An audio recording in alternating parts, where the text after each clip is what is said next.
2 months had passed since the emergency meeting at Coalition Command.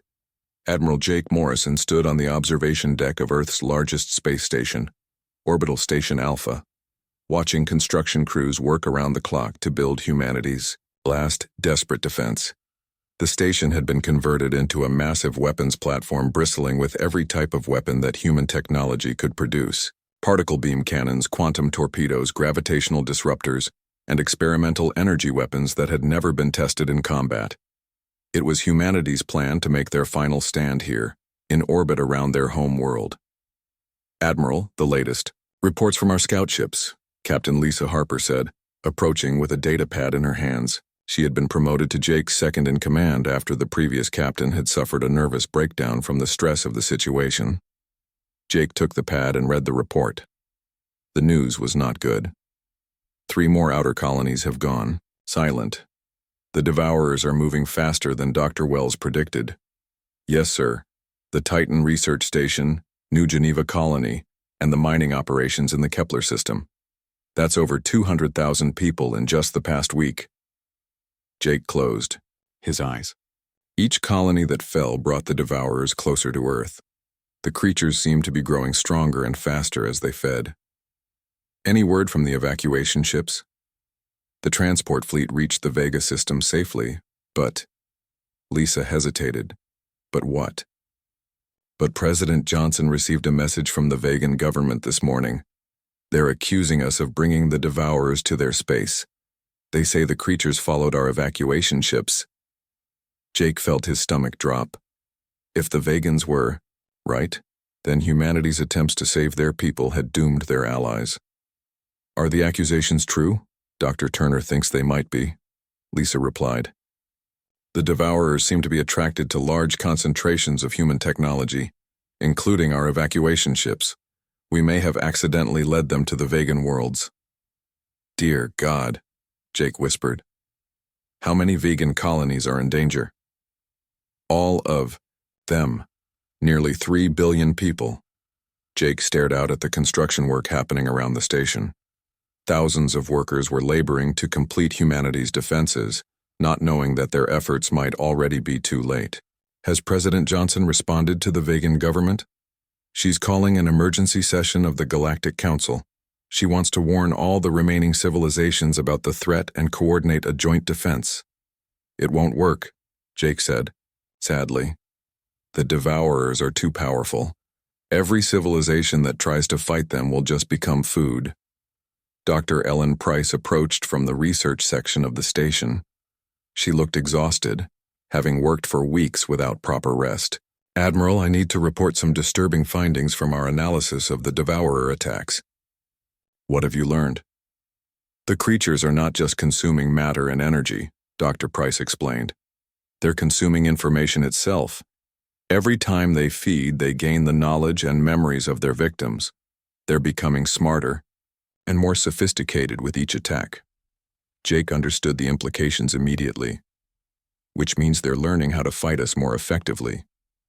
"Exactly. The Devourer that consumed the Draconian fleet now has access to all Draconian military knowledge. The ones that attacked our colonies have learned human tactics and technology. They're adapting faster than we can develop countermeasures." Lisa looked confused. "But how is that possible? They're just giant creatures, aren't they?" "We don't think they're biological creatures at all," Dr. Price replied. "Our best theory is that they're some kind of artificial intelligence made of dark matter and exotic energy. They were probably created by an ancient civilization as weapons or tools, but something went wrong and they became independent." Jake thought about this. If they're artificial intelligences, then they might be vulnerable to computer viruses or hacking attempts. "That's what we hoped," Dr. Price said.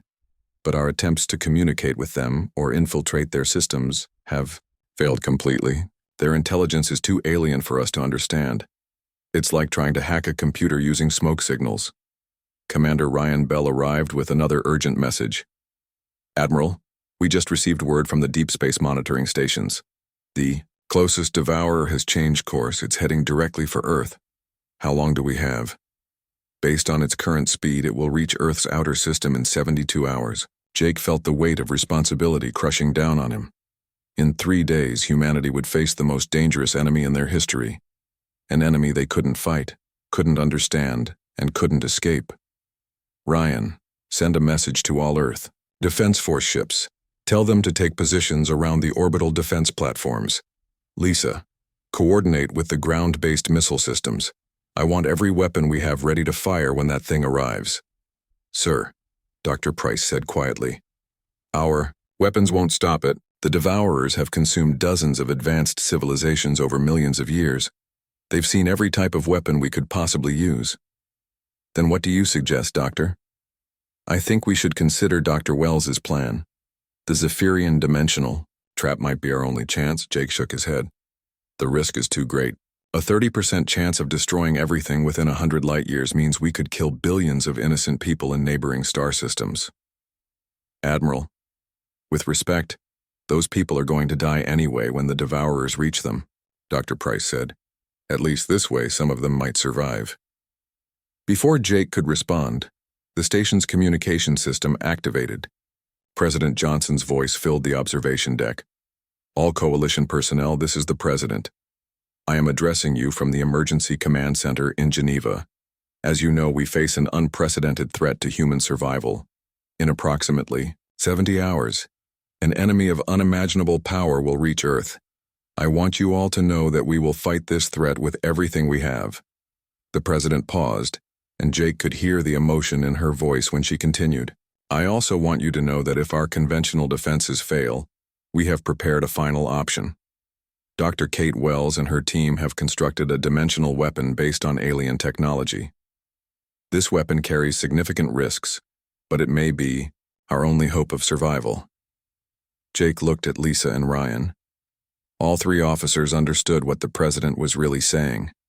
If the Devourers couldn't be stopped by conventional weapons, humanity would gamble everything on an untested alien weapon that might destroy them all. I know that many of you have families and loved ones that you're worried about, President Johnson continued. I want you to spend these next few hours with them if possible. Tell them you love them. Make sure they know how much they mean to you.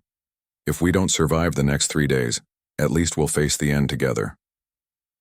The communication ended, leaving the observation deck in silence. Jake looked out at Earth hanging in space like a blue and white jewel. It was the most beautiful sight in the universe, and in 3 days it might be nothing but an empty hole in space. Admiral, Lisa said quietly, what are your orders? Jake thought for a moment. Send a message to all defense platform commanders. Tell them to prepare for battle. And Lisa? Yes, sir. Make sure everyone gets a chance to call their families. If this is our last fight, I want our people to know what they're fighting for. As his officers hurried to carry out their orders, Jake remained on the observation deck, watching Earth turn slowly in the void. Somewhere out there in the darkness, an ancient predator was rushing toward them at speeds that defied imagination. In less than 3 days, humanity would learn whether they were clever enough, strong enough, or lucky enough to survive their encounter with the cosmic hunters. Jake hoped they were. But deep in his heart, he was preparing to say goodbye to everything he had ever loved. 6 months had passed since the Liberty was destroyed and 50,000 humans died at Titan Station. Earth had changed in ways that would have seemed impossible before first contact. The blue and green planet now looked different from space. Huge shipyards floated in orbit, building vessels at a speed that amazed even their creators. General Sam Carter walked through the underground command center buried deep beneath the Rocky Mountains. He was 52 years old and had fought in Earth's last World War 15 years ago. Back then, he thought he had seen the worst that war could offer. He was wrong. Status report, Sam said as he entered the main briefing room. Admiral Kate Brooks stood before a massive display screen showing Earth's military buildup. She had been promoted from captain to admiral in just 4 months. Her job was to turn Earth's small exploration fleet into something that could fight alien warships. We now have 800 combat vessels operational, Kate reported. Another 400 will be ready next month. The shipyards are working around the clock. Sam nodded. When the aliens gave Earth 1 day to surrender, President Ryan Davis had given them an answer that surprised the galaxy. Instead of surrendering, Every nation on Earth had united for the first time in history. They called it the Terran Obliteration Force. "What about our special projects?" Sam asked. Chief Engineer Nina Walsh stepped forward. She was only 28 years old, but she was the smartest person Sam had ever met. In 6 months, she had learned more about alien technology than the aliens probably expected humans to learn in 50 years. The wreckage from the alien attack. "Ships gave us everything we needed," Nina said with excitement in her voice. "Their weapons use quantum energy fields. Their shields work by shifting matter into parallel dimensions. Their ships are fast, but they're built for long-range combat." "And our advantages?" Sam asked. "Humans think differently," Nina explained. "Alien ships are controlled by central computers that follow programmed battle plans. Our ships can change tactics instantly because human pilots make decisions in real time." Sam liked what he was hearing. "Show me the new weapons." Nina led the group to the testing lab. On the table sat devices that looked like pieces of alien technology mixed with human engineering. The results were weapons that scared even the people. Who built them? "This is a kinetic bombardment system," Nina explained, pointing to a long metal rod. "We drop these from orbit at 90% of light speed. They hit with the force of nuclear weapons but leave no radiation. This one disrupts quantum fields," she continued, showing them a crystal device. "It makes alien shields useless. And this," she picked up what looked like a small black sphere. "Phases matter between dimensions. We can literally make our ships pass through alien hulls." Sam smiled for the first time in months. "When do we start field testing?" "Tomorrow," Nina said. "Colonel Ben Hayes is ready to take the first strike team out." Colonel Ben Hayes was waiting in the next room with his squad. He was a former Special Forces officer who had volunteered for the experimental program. His team had been enhanced with alien technology and trained for 6 months in tactics that no human had ever tried before. "Sir," Ben saluted as Sam entered. "Strike Team Alpha is ready for deployment." Ben's squad stood behind him. Sergeant Amy Clark was an explosives expert who could now plant bombs that worked on alien molecular structures. Lieutenant Tom Green was a tactical specialist who had learned to think like alien battle computers, so he could predict their moves. Corporal Joe Martinez was an infiltration operative who could phase through alien armor using captured technology. "Your mission is simple," Sam explained. "We've located a Vexathani research facility in the Alpha Centauri system. Intelligence suggests they're developing new weapons to use against Earth. You will destroy the facility and bring back any useful technology." "Rules of engagement?" Ben asked. Sam's face went hard. "There are no civilians at military research facilities. Anyone who works there chose to help develop weapons that will kill humans. Show them the same mercy they showed the people at Titan Station." The strike team nodded. They had all lost family or friends in the alien attack. This was not just a military mission for them. This was revenge. 2 days later, the experimental stealth ship Phantom dropped out of faster-than-light travel near the research facility. The facility was built on an asteroid and protected by 4 Vextani patrol ships. "Alien patrol ships are following standard patterns," Tom reported from the tactical station. "Their sensors are designed to detect large human ships, not something this small." The Phantom was different from any ship humans had built before. It was small and fast, designed for hit-and-run attacks rather than stand-up fights. Nina's new technology made it nearly invisible to alien sensors. "Take us in," Ben ordered. The ship slipped past the patrol ships like a ghost. Ben and his team used personal teleporters to beam directly into the research facility. What they found there made them understand why the aliens thought humans were primitive. The facility was huge inside, with laboratories that used technology humans were just beginning to understand. But the aliens working there had never imagined that enemies might appear inside their most secure installation. "Biological weapons lab," Amy reported over the radio. "They're developing viruses designed to kill humans specifically." "Weapons testing area here," Joe called out. "They're working on bombs that can destroy entire cities from orbit." Ben felt anger burning in his chest. These aliens were not just planning to enslave humanity. They were planning to wipe out most of the human race and keep just enough alive to work as slaves. "Plant the charges," he ordered. Amy's new explosives were designed to work on alien technology. They would not just destroy the facility, they would make sure nothing could be rebuilt or recovered. The strike team had been in and out in 20 minutes. The alien patrol ships never knew humans had been there until the facility exploded in a ball of fire that could be seen from 3 star systems away. When news of the attack reached the Galactic Council, hive-mind Krektos could not believe the reports. Impossible. It clicked its mandibles angrily. Humans do not have the technology for such an attack. Their ships are too slow and weak to reach our facilities. But the evidence was clear. A major Vexthani research installation had been completely destroyed.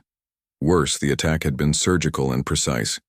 Whatever the humans had done, it was not the crude assault that alien battle computers had predicted. High crystal Morthek changed colors rapidly, showing its confusion. Perhaps we underestimated their learning speed. Irrelevant, Gas Lord Zephni swirled dismissively. One lucky attack changes nothing. Increase patrols around all facilities. Deploy additional battle groups. But deep in the alien communication network, something new was spreading. It started as routine military reports about the attack. Then it became rumors about human capabilities that nobody had expected. Finally, it became whispers about a new human organization that seemed to appear from nowhere and strike without warning. The galaxy was learning a new name, the same name that human children would learn in school, that human soldiers would carry into battle, and that alien civilizations would fear for generations to come. The Terran Obliteration Force had announced itself to the galaxy. The attack began at exactly midnight, Earth Standard Time. Across 12 different star systems, human ships appeared from nowhere and struck alien targets with precision that terrified enemy commanders. General Sam Carter had spent 3 months planning what military historians would later call the most successful surprise attack in galactic history. Commander Paul White stood on the bridge of the UES Retribution, watching his fleet emerge from faster-than-light travel in the Kepler system. His 30 ships were small compared to the massive alien battle station orbiting the system's 4th planet, but size was not everything in space combat. "Enemy station is powering up weapons," reported Communications Officer Lisa Bell. She was monitoring alien radio frequencies and could hear the panic in their transmissions. "They're calling for reinforcements from 3 nearby systems." Paul smiled grimly. "Too late for that. Lisa, jam their communications. Don't let them warn anyone what's about to happen." The human fleet split into 6 groups, each attacking from a different direction. The alien battle station was designed to fight large fleets in direct combat. Its massive guns could destroy capital ships with single shots, but they could not track small, fast-moving targets that changed direction every few seconds. "Attack pattern 7, Paul ordered. "Hit them fast and get out before they can respond." Human ships dove toward the station like angry hornets. They fired kinetic weapons that punched through alien shields as if they were paper. The station's defensive guns tried to track them, but human pilots were making split-second decisions that confused the alien targeting computers. In 15 minutes, the battle station was destroyed. Paul's fleet disappeared back into faster-than-light travel before alien reinforcements could arrive. The Kepler system's main defensive installation was gone, along with 8,000 alien military personnel. 3 star systems away, Major Amy Davis was leading ground troops in an assault that would become a textbook example of human tactical thinking. The Zeftari colony on Windfall had seemed impossible to attack. It was protected by energy shields that could stop orbital bombardment, and defended by troops who had never lost a battle. Amy's solution was to ignore the shields completely. Her drop troops landed outside the shield perimeter and used captured alien technology to phase through the barrier.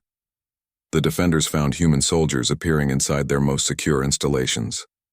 "Remember, we're not here to conquer territory," Amy told her troops as they moved through the colony's underground tunnels.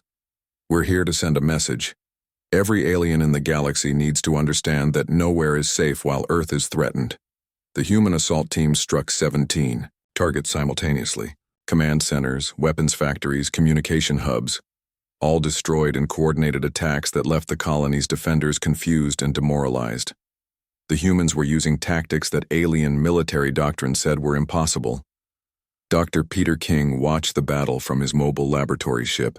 He was the Terran Obliteration Force's xenobiologist, and his job was to study alien prisoners and develop weapons that worked specifically against each species. The Zeftari nervous system is based on electrical charges flowing through their gas-form bodies, he explained to his research team.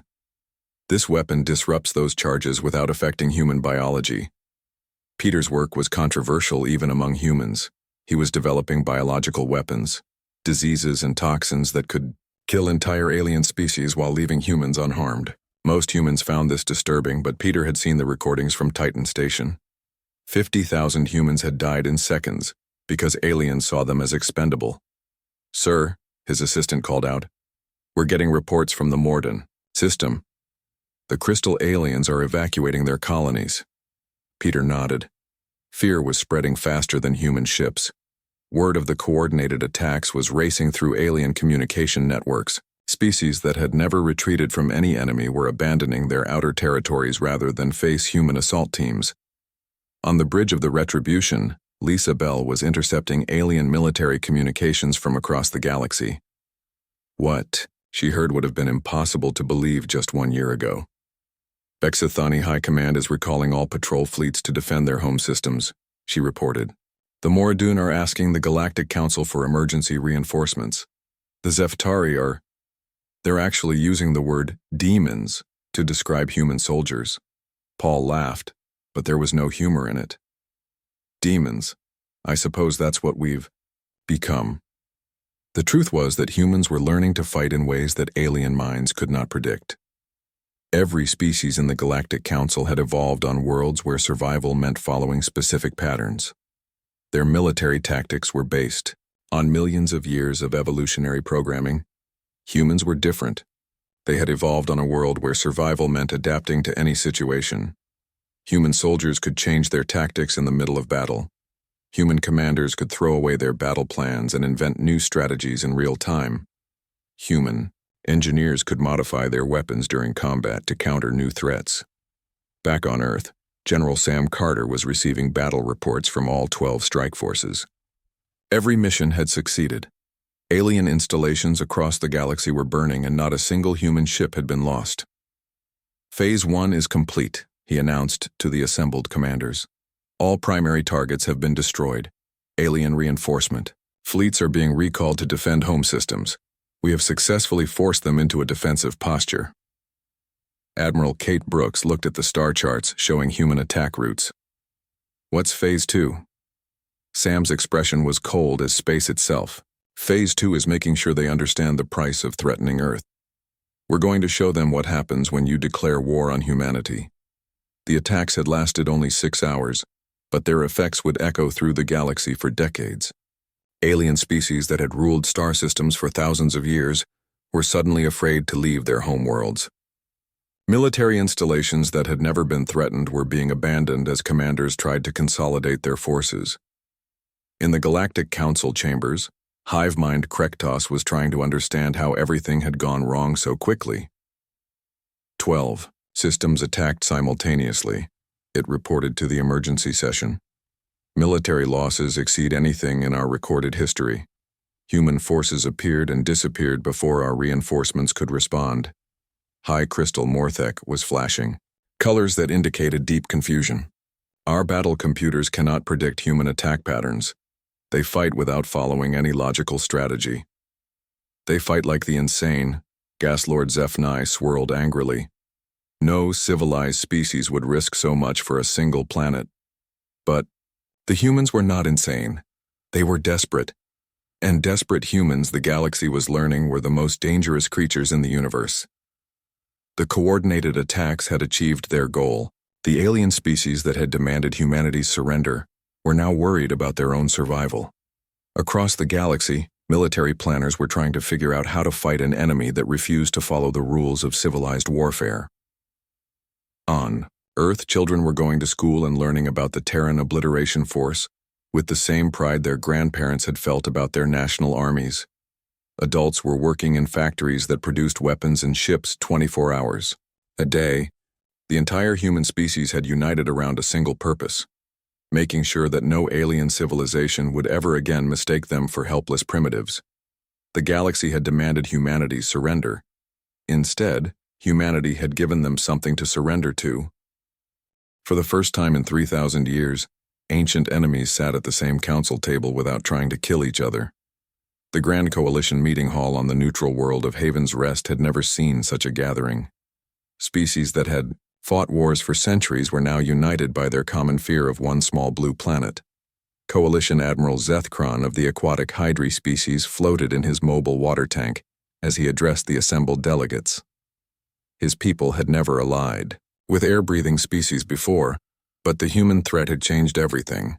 The Terran Obliteration force has attacked 47 installations in the past month. He gurgled through his translator. Their hit-and-run tactics are costing us more ships and personnel than any war in our history. The delegates around. The table represented 17 different species. Insectoid Vexthani sat next to crystalline Morden. Gaseous Zeftari shared space with rock-like granite lords. Energy beings that had no physical form projected themselves as holograms. All of them had the same expression of frustrated anger. "Human forces are too small to fight our combined fleets directly," reported War Chief Graktok of the reptilian Saurian Empire. "But they refuse to engage in honorable battle. They strike from shadows and disappear before we can respond." Hive mind. Krektos clicked its mandibles in agreement. "Our intelligence networks have identified their strategy. They call it asymmetric warfare. Instead of fighting our strengths, they attack our weaknesses." Back in the solar system, Captain Dan Foster was listening to every word of the Coalition meeting through intercepted communications. His job was intelligence gathering, and he had become very good at breaking alien encryption codes. "They're planning something big," Dan reported to General Sam Carter through a secure channel. "Fleet movements suggest a massive buildup in the Centauri region. They're pulling ships from across the galaxy." Sam studied the intelligence reports from his command bunker beneath Earth's surface.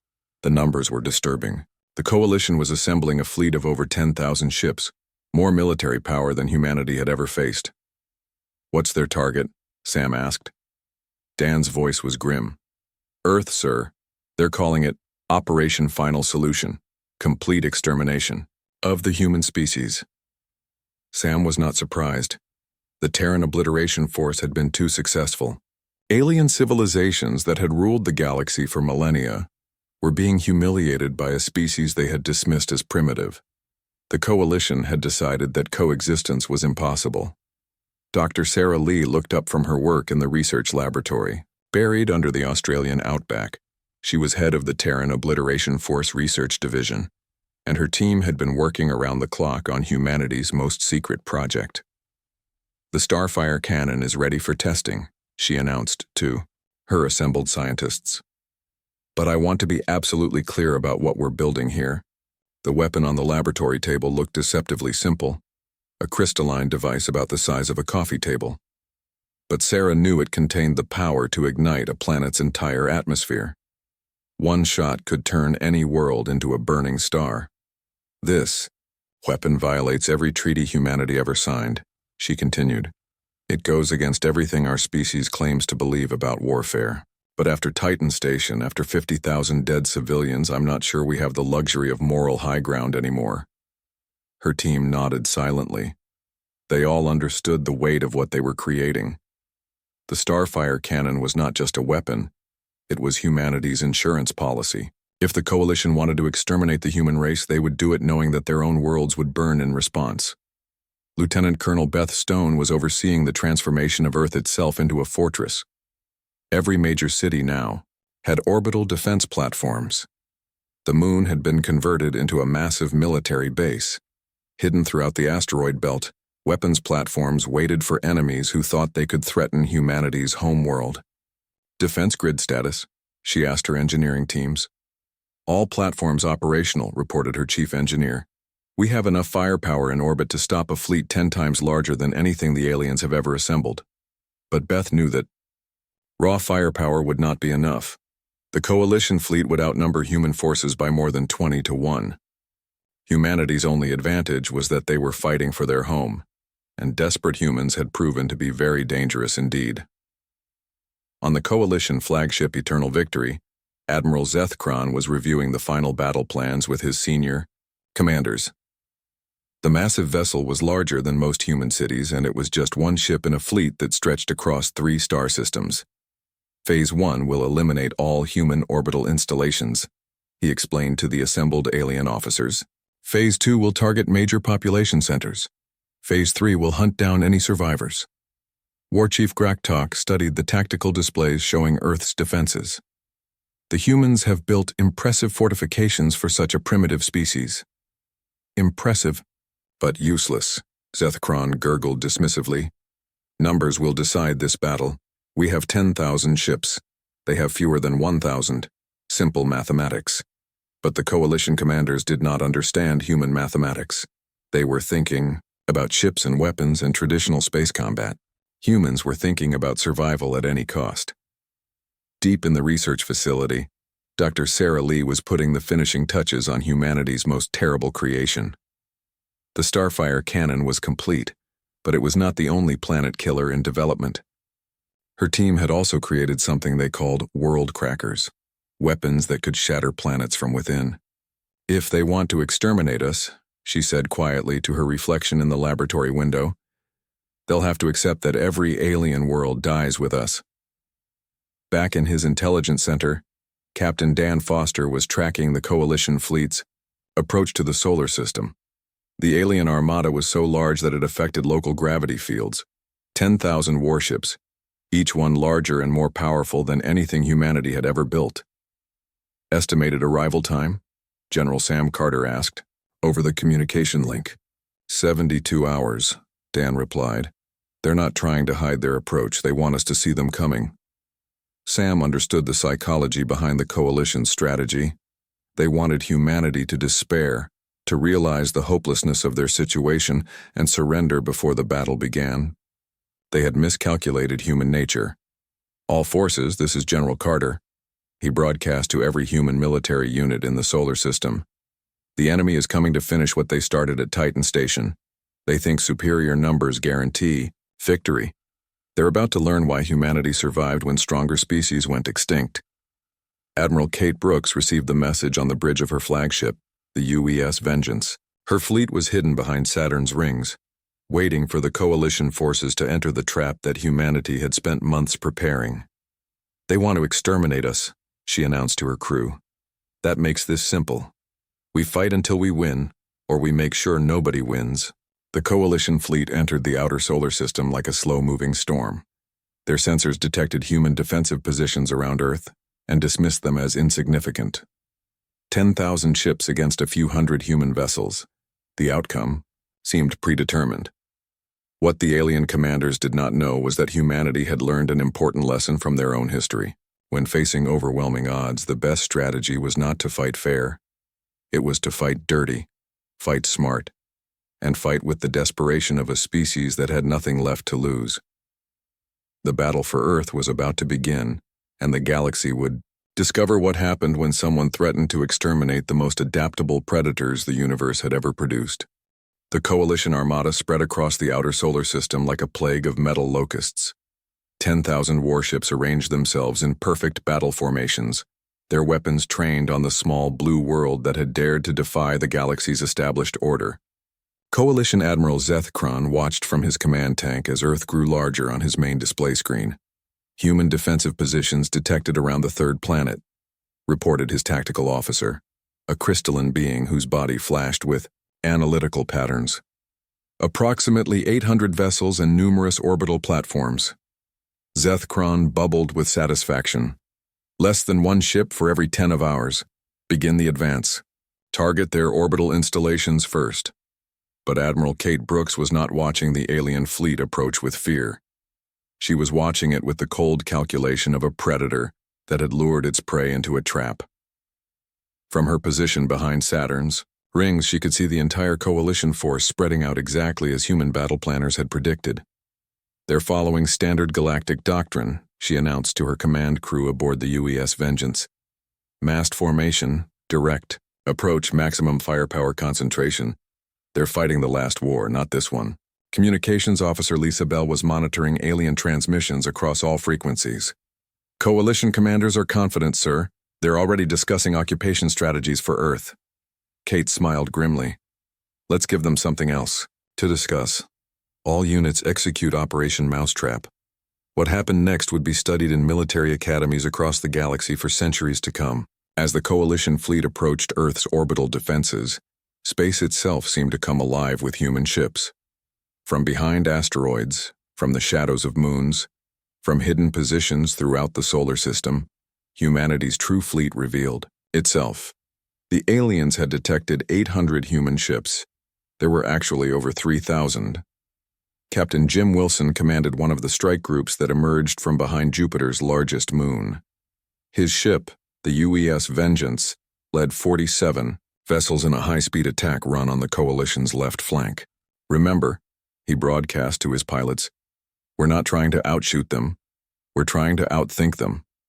Stay fast, stay unpredictable, and make them chase ghosts. Human ships dove through the Coalition formation like sharks through a school of fish. They fired their weapons at point-blank range, then disappeared before the massive alien guns could track them. The Coalition vessels had been designed for long-range bombardment against stationary targets. They were not equipped to fight fast-moving enemies that changed tactics every few seconds. War Chief Graktok watched in growing alarm as his tactical displays filled with chaos. Human vessels are not following any recognizable attack pattern. Our targeting computers cannot predict their movements. Irrelevant. Admiral Zethkron gurgled angrily. Destroy them all. Fire at will. But the Coalition's superior firepower meant nothing if they could not hit their targets. Human pilots were making split-second decisions based on instinct and training. Alien gunners were waiting for their computers to calculate firing solutions that never came.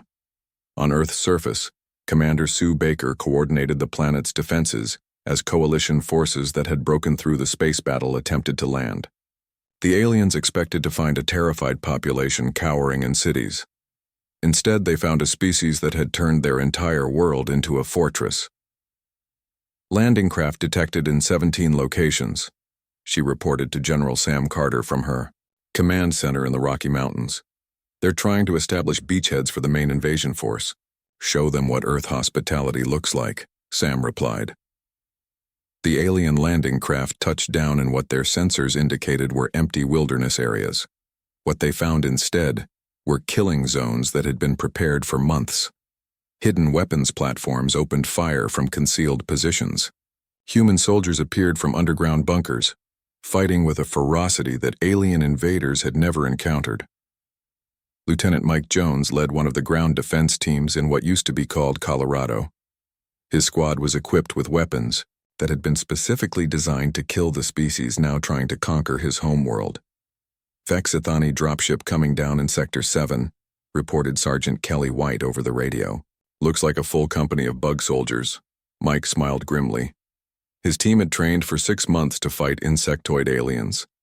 They knew exactly where to shoot to penetrate Vexithani armor, exactly which toxins would disrupt their nervous systems, exactly how to turn their own biological advantages against them. The battle lasted 3 hours. When it was over, the Vexithani company was extinct, and Mike's team had suffered only 2 wounded. Similar scenes were playing out across Earth's surface. Human defenders were not just fighting for territory, they were fighting for the survival of their entire species. That desperation made them more dangerous than any alien military planner had calculated. In space, the battle had become a nightmare for Coalition commanders.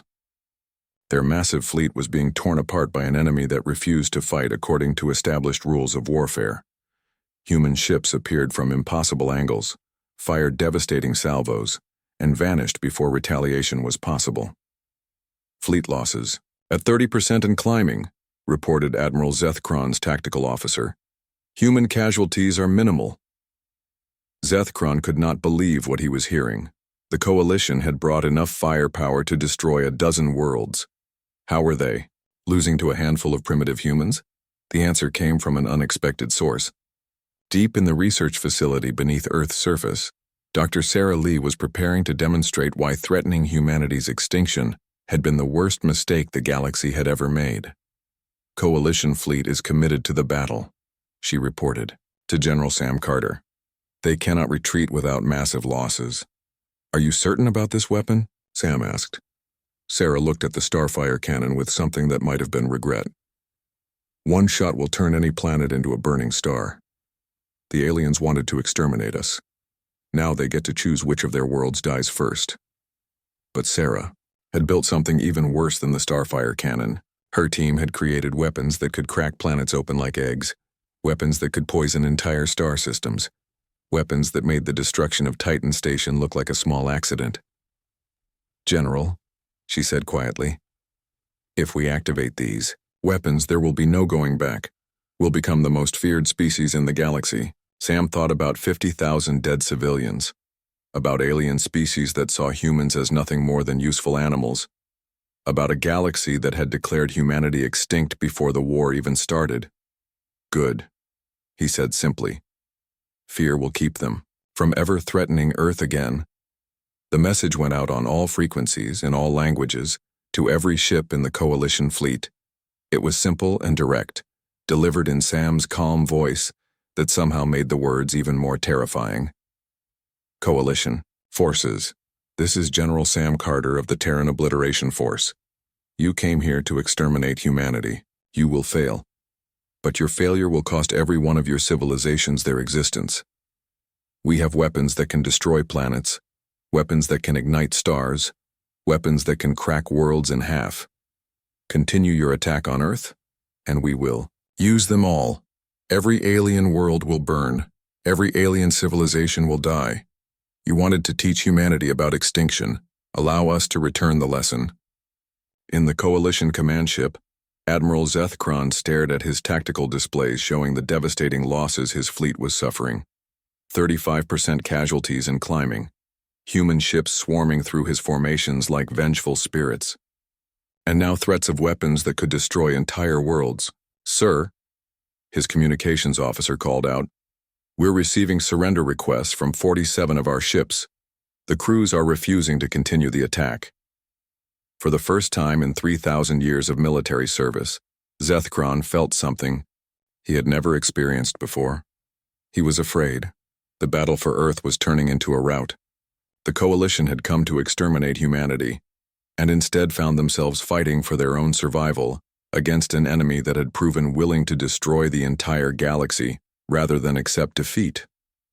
The galaxy was about to learn why evolution had made humans the most successful predators on their world, and why threatening their extinction had been the last mistake their enemies would ever make.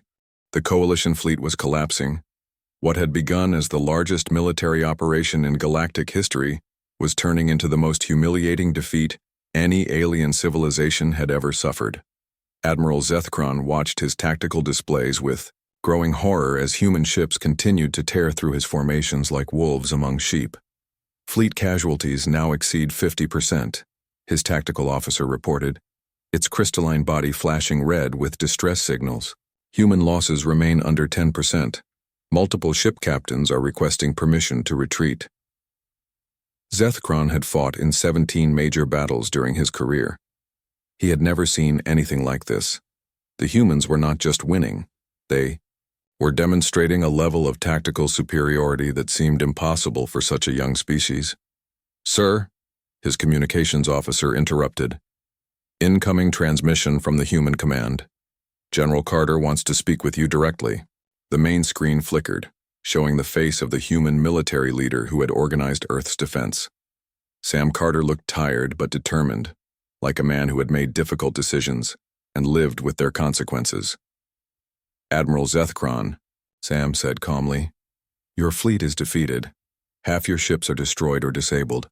The other half are requesting permission to retreat. I am offering you a choice. Zethkron bubbled angrily in his tank. You dare offer terms to the Galactic Coalition? I'm offering you survival, Sam replied. Withdraw your forces immediately, and we will allow them to return to their home systems. Continue this attack, and we will demonstrate weapons that will end your civilizations permanently. To emphasize his point, A new image appeared on Zethkron's screen. It showed a small human ship approaching one of the Coalition's disabled battleships. The ship fired a single projectile that seemed to pass harmlessly through the alien vessel's hull. For a moment, nothing happened. Then the entire battleship simply cracked in half like a broken egg. No explosion, no fire. The massive warship just split apart as if its molecular structure had suddenly forgotten how to hold together. That was a demonstration, Sam continued. We can do the same thing to planets. Continue your attack on Earth, and we will crack every world in your home systems. Your choice. War Chief Graktok had been monitoring the transmission from his own command ship. The reptilian warrior had fought in more battles than most species had history, but he had never faced an enemy like humanity. How? He hissed into his communicator. How does a primitive species develop such weapons? The answer came from an unexpected source. Dr. Peter King's voice joined the conversation from his research ship orbiting Earth. Because you forced us to. Every weapon we built was designed to stop you from exterminating our species. You taught us to be more dangerous than you. High Crystal Morthek's body flashed through a spectrum of colors indicating deep confusion. This level of technological advancement should take centuries. You have achieved it in months.